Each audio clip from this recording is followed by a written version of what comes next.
Hello dear students, welcome in this video. और हम आपके लिए लेकर आए हैं न्यू चैप्टर नंबर 9 सर्वनाम।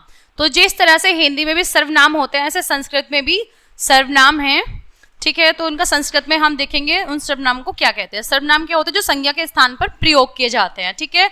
तो जो शब्द संज्ञा के स्थान पर मतलब जो नेम होते हैं उनके स्थान पर, उनकी जगह पर उनका यूज करते हैं तो वो सर्वनाम होते हैं। जैसे वह, यह, तुम, ये, इस तरह से, ठीक है। चलिए इसकी डेफिनेशन देखते हैं। परिभाषा, सर्वनाम की परिभाषा क्या है? संज्ञा के स्थान पर प्रयोग किए जाने वाले शब्दों को सर्वनाम कहते हैं, ठीक है। संज्ञा के स्थान पर, जैसे कोई नेम हो गया राहुल, अब इसके प्लेस पर, ठीक है, इसके स्थान पर मतलब इसके प्लेस पर, इसकी जगह पे हम क्या राइट करें?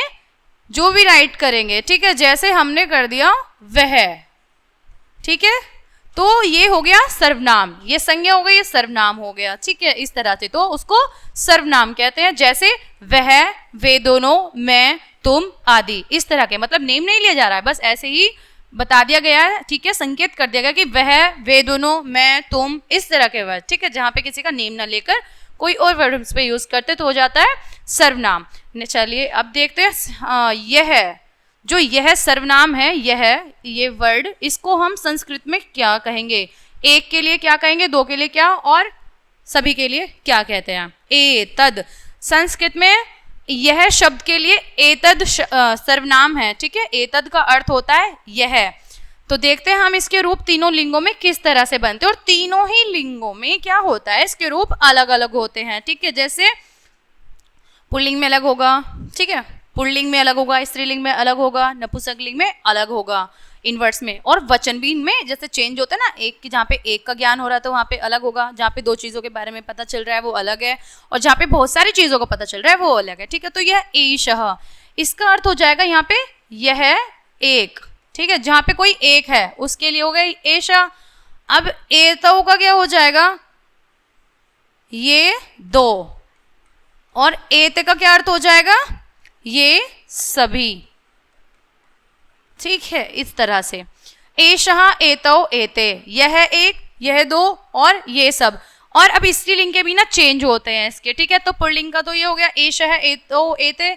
स्त्रीलिंग में क्या हो जाता है? एषा, एते, एतः, ठीक है। तो तद शब्द क्या होता है? तद के रूप में तीनों लिंगों के लिए भिन्न भिन्न रूप होते हैं। जैसे सा, तौ, ते, इसका अर्थ होता है वह दो और वे सब, ठीक है। चलिए एक बार हम इसको फिर से देख लेते हैं। एक वचन, द्विवचन, बहुवचन, जहाँ पे एक के लिए बात की जा रही है, जहाँ पे किसी एक का ज्ञान हो रहा है, द्विवचन जहाँ पे दो का ज्ञान हो रहा है, और तीन मतलब जहाँ पे दो से ज्यादा चीजों के बारे में हमें पता चल रहा है। जैसे बालकः पठति, तो बालकः पठति क्या हो जाएगा? बालक पढ़ता है, ठीक है। पठति बालक पढ़ता है। एषः पठति, एषः अर्थात यह पढ़ता है। सः का हो गया वह पढ़ता है। बालक पढ़ता है, यह पढ़ता है, वह पढ़ता है। बालकौ पठतः, दो बालक पढ़ रहे हैं, यहाँ पर दो बालक पढ़ते हैं। एतौ पठतः, ये दो पढ़ते हैं, ठीक है। तौ पढ़ता, तौ का अर्थ क्या हो जाएगा? वे दो, ठीक है। सा, तौ, ते था, तो वे दो पढ़ते हैं, ये दो पढ़ते हैं और वे दो पढ़ते हैं। बालकाः पठन्ति, बहुवचन में बालका पठन्ति, सब बालक पढ़ रहे, ठीक है, बालक पढ़ते हैं, सभी बालक पढ़ते हैं। एतः पठन्ति, ये सभी बालक पढ़ते हैं, ठीक है। यहाँ पर हो जाएगा ये सभी, एते का अर्थ हो जाएगा, ठीक है। ते पठन्ति, वे सभी पढ़ते हैं, या वे सभी पढ़ रहे हैं, इस तरह से।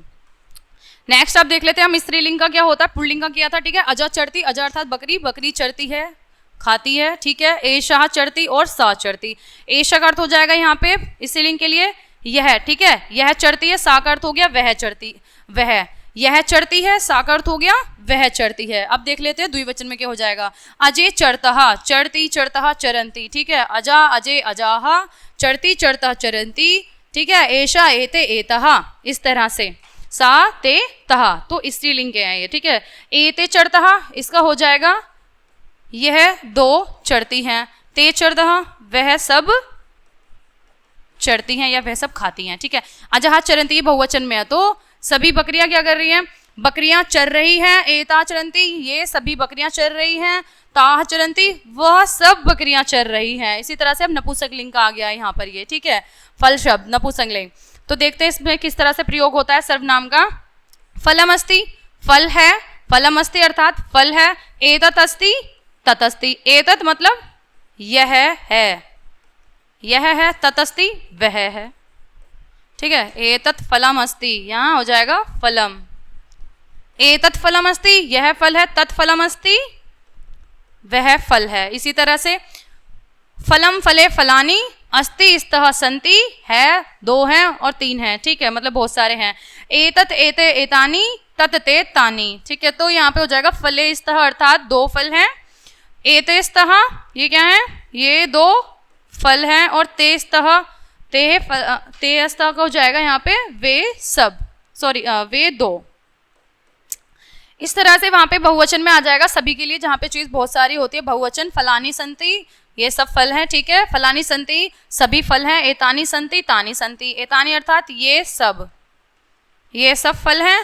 तानी वे सब फल हैं, इस तरह से, ठीक है।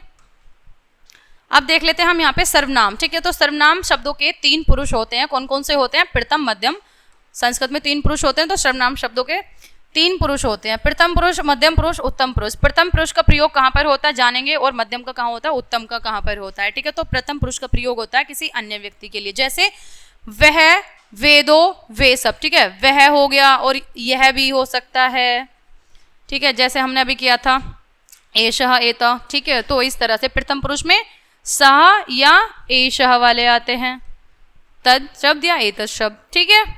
और मध्यम पुरुष में क्या होता है, जो बात को सुनने वाला है, हमारे सामने है, जैसे तुम दोनों, तुम सब, उनका यूज होगा किसमें, मध्यम पुरुष में। और उत्तम पुरुष में होता है वक्ता का प्रयोग, ठीक है। अश्मद जिसको हम कहते हैं, जो खुद बात करने वाला होता है, जैसे अहम, आवाम, वयम। चलिए एक बार इनका हम मीनिंग देख लेते हैं। सा का अर्थ हो गया वह, तौ का अर्थ हो गया वे दोनों, ते का अर्थ हो गया वे सब, ठीक है। और ये पुल्लिंग में है, जो बॉय है उसके लिए यूज हो रहे हैं यहाँ पर ये वर्ड, ठीक है।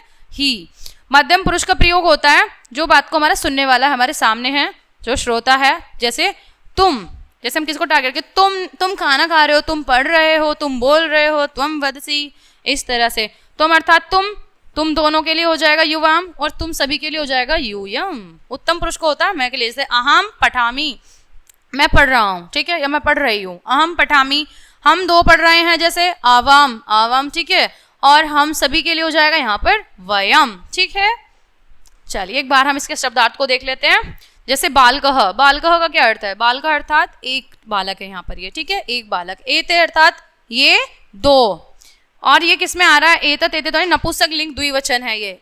एते जैसे एतत् एते एतानी होता है, ऐसे ये नपुंसक लिंग के लिए यूज हो रहा है, ना ही तो पुल्लिंग के लिए और ना ही स्त्रीलिंग के लिए, ठीक है। एते अर्थात ये दो। सहा का अर्थ हो जाएगा यहाँ पर वह, ते का अर्थ हो जाएगा वे सभी, ठीक है, या वे सब। तत् का अर्थ होता है वह के लिए, और नपुंसक लिंग में, ठीक है, नपुंसक लिंग वह एक चीज के लिए, जैसे वह कलम है।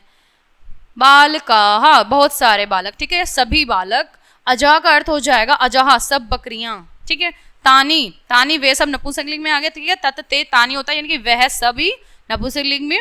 एषः होता है पुल्लिंग के लिए, मतलब यह।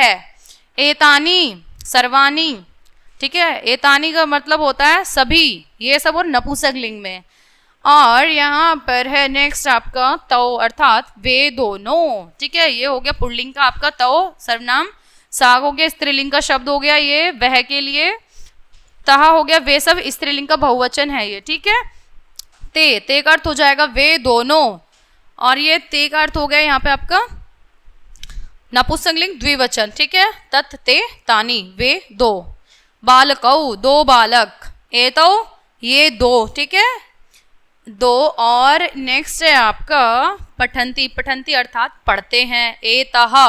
एतः ये सभी, और किसमें है, स्त्रीलिंग में, ठीक है। एषा, एते, एतः ये हो गया आपका स्त्रीलिंग में, और अस्ति का अर्थ होता है एतानी का अर्थ हो गया ये सभी, और नपुंसक लिंग में, ठीक है। तत्ते तानी, ऐसे ही एतत् एते एतानी। फलम अर्थात फल, फ्रूट, ठीक है। तो ये चैप्टर आपका यहीं पर कंप्लीट हो जाता है। आई होप आप सभी को पसंद आया हो, समझ में आया होगा। तो मिलते हैं नेक्स्ट वीडियो में, तब तक के लिए बाय।